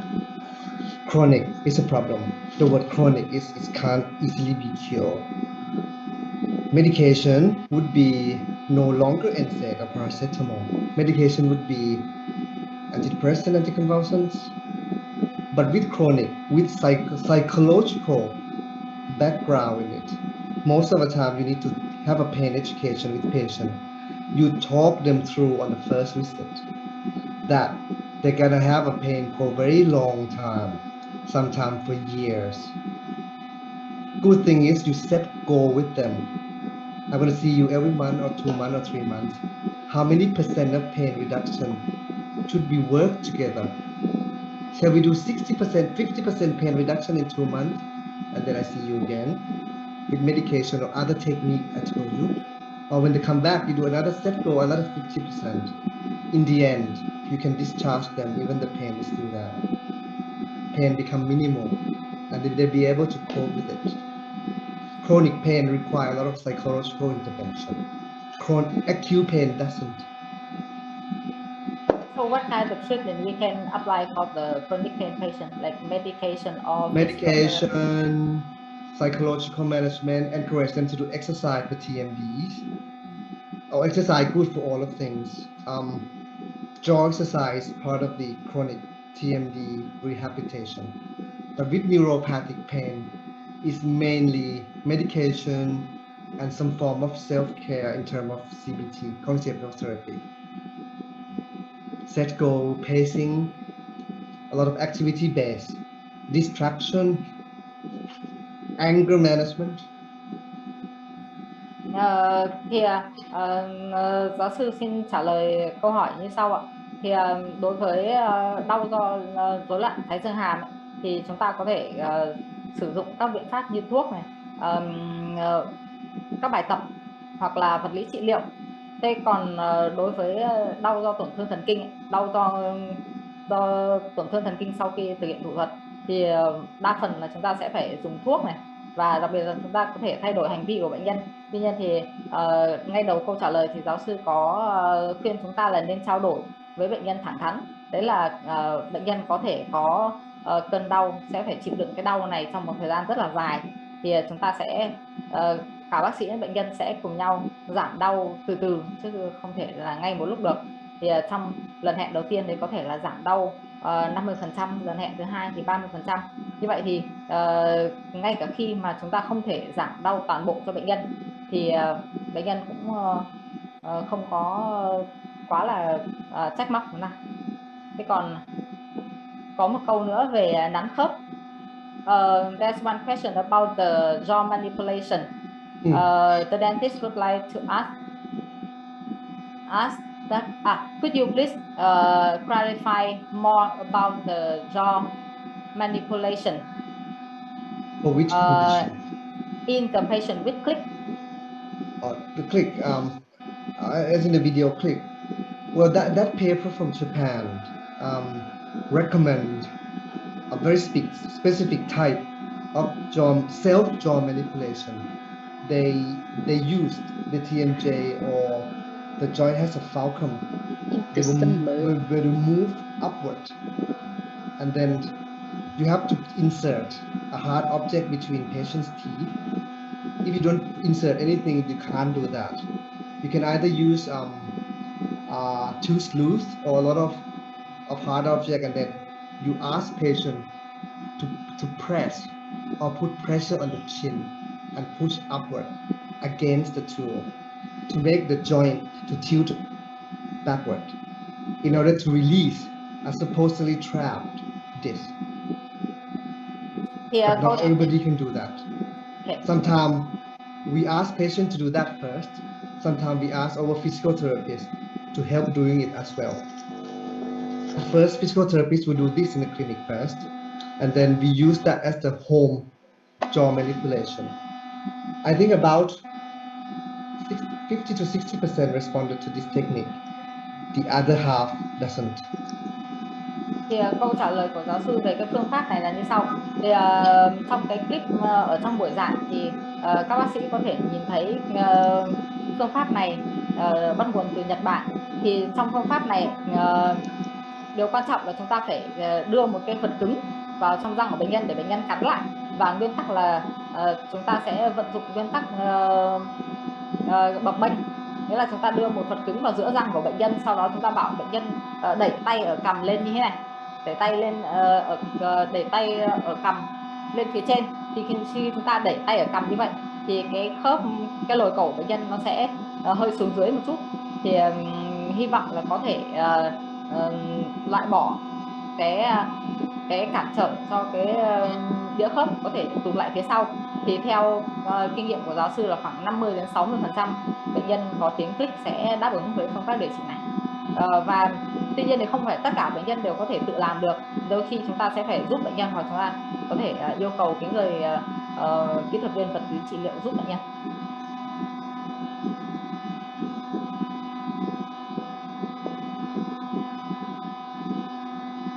Ok. Mà bạn Trang Tử có muốn trao đổi trực tiếp với bệnh nhân không ạ? Nếu mà bạn muốn trao đổi trực tiếp với bệnh nhân thì bạn có thể mở mic để trao đổi với bệnh nhân. Xin lỗi, trao đổi với giáo sư. Xin lỗi. Giáo sư và bệnh nhân. Vâng, em xin lỗi.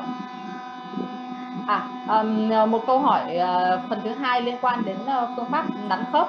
Đấy là về việc đặt vật cứng ở bên nào, bên có tiếng kêu khớp hay bên không có tiếng kêu khớp.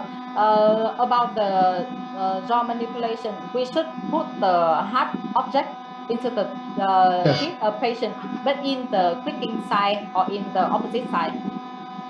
In the same side. Thì chúng ta nên đặt cái vật cứng ở giữa răng của bệnh nhân và ở cùng bên với có tiếng click. Thì sau đó thì chúng ta sẽ yêu cầu bệnh nhân làm cái động tác đẩy cằm từ dưới lên trên.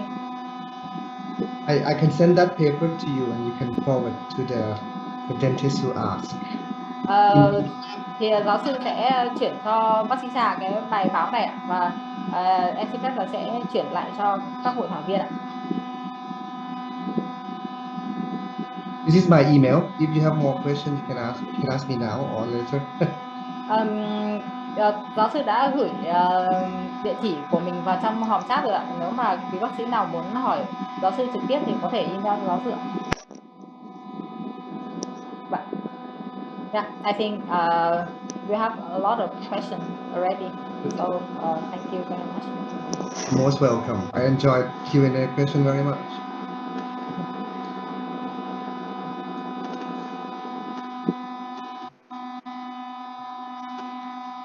Oh, hello, Dr. Do. Hello. Nice to meet you again. Yeah, Very nice presentation. Very long time. We first met you in Phuket, right? I remember your lesson and about the pain control. Actually, in this morning we have a patient. He has tooth extraction about 3 months ago, but after 1 month extraction, he has a pain